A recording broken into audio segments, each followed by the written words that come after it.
Praise the Lord. என் தேவன் தம்முடைய ஐஸ்வர்யத்தின்படி உங்கள் குறைவை எல்லாம் கிறிஸ்து இயேசுவுக்குள் மகிமையிலே நிறைவாக்குவார். இன்றைக்கு யாரோ ஒருவர் உங்களை சபித்ததன் நிமித்தம் கலங்கி போயிருக்கீங்களா? இல்லை வாழ்க்கையில் அநேக தடைகள், அநேக குறைபாடுகள் இருக்கிறது. இதற்கெல்லாம் காரணம் என்னுடைய முன்னோர்களுடைய சாபமாக இருக்குமோ அப்படின்னு நினச்சிட்டு இருக்கீங்களா? இந்த வீடியோ இன்றைக்கு உங்களுக்கு தாங்க.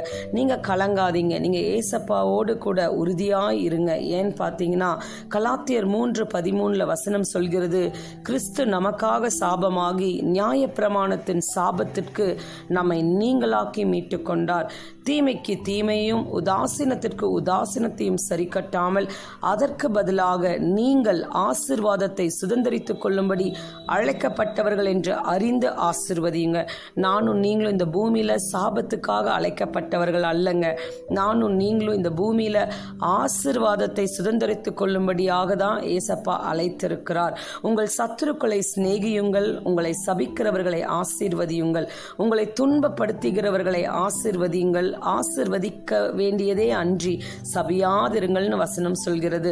உங்களை சபிக்கிறவர்களை ஆசீர்வதியுங்கள், உங்களை நிந்திக்கிறவர்களுக்காக ஜெபம் பண்ணுங்கள். உன் தேவனாகிய கர்த்தர் உன்மேல் அன்பு கூர்ந்தபடியினால் சாபத்தை உனக்கு ஆசீர்வாதமாக மாற்றுவார். நீங்க இந்த சாபமான வார்த்தையை கேட்கும் பொழுது பயப்படுவீர்களாக.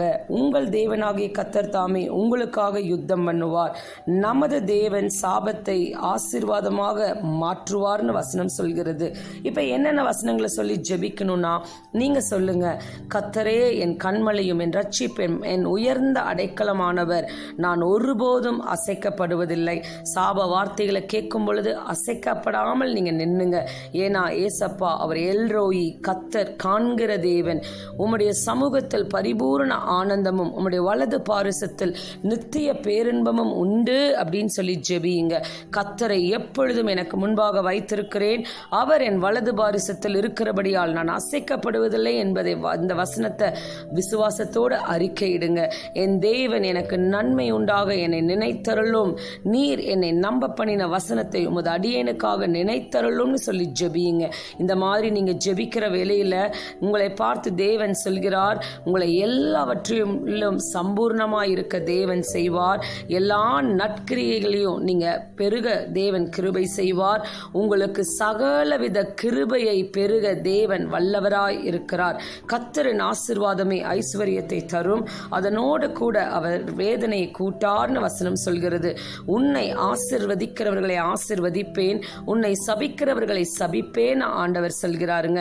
உங்களை ஆண்டவர் எப்படி ஆசீர்வதிப்பார்னா, இந்த மல்கியா 3:10 வானத்தின் பலகணிகளை திறந்து இடம் கொள்ளாமற் போகும் மட்டும் உங்களை ஆண்டவர் ஆசீர்வதிப்பார். இப்போ ஒரு நிமிடம் கண்களை மூடி ஜெபிக்கலாம். ஆண்டவரே, இந்த வீடியோவை பார்த்து கேட்டுட்டு இருக்கிற உங்களுடைய பிள்ளைகளுக்காக, அவங்க குடும்பத்திற்காக நான் ஜெபிக்கிறேன் சுவாமி. ஏதோ ஒரு சாப வார்த்தையை கேட்டு இவங்க கலங்கி போய் இருந்தா ஆண்டவரே, அந்த வார்த்தைகளை எல்லாம் தேவரீர் தாமே ராஜா, அதை தடைகளை எல்லாம் எடுத்து போட்டு ஆண்டவரே, அந்த சாபம் இவர்களுக்கு ஆசீர்வாதமாக மாறட்டும் ராஜா. ஆண்டவரே, இவர்களை ஆசீர்வதிப்பீராக. இவர்களை சபிக்கிறவர்களை நீங்க கண்ணோக்கி பாருங்க ராஜா. ஆண்டவரே, இவர்களுக்கு ஆசீர்வாதத்தையும் ஐஸ்வர்யத்தையும் தாங்க. இவங்களுடைய எல்லா வேதனையும் எடுத்து போடுங்க ராஜா. ஆண்டவரே, இவங்க வாழ்க்கையில உங்களுடைய கிருபை பெருக நீங்க கிருபை தாங்க. ஆண்டவரே, நாங்க கேட்டது போல ராஜா, ஆண்டவரே, இந்த வசனங்களின்படி உங்களை நடத்துங்க ராஜா. எல்ரோயாய் இருக்கிற எங்கள் தேவன், இவர்களையும் உங்கள் குடும்பத்தையும் நீங்க காண்கிற தேவன் ராஜா. உம்முடைய பரிபூர்ண ஆனந்தம் இவர்கள் மேல் என்றைக்கும் நிலை நிற்பதாக. இரட்சகரும் மீட்பருமாய் இருக்கிற இயேசு கிறிஸ்துவின் நாமத்திலே நான் ஜெபிக்கிறேன். ஆமென். இன்றைக்கு நான் உங்களுக்கு சொல்கிறேன், கர்த்தர் வானத்தின் பலகணிகளை திறந்து இடம் கொள்ளாமற் போகும் மட்டும் உங்களை ஆசீர்வதிப்பார். ஆண்டவர் உங்களோடு கூட இருக்கிறார். உங்கள் மேல் அவருடைய கிருபையை பெருகச் செய்வார். God bless you.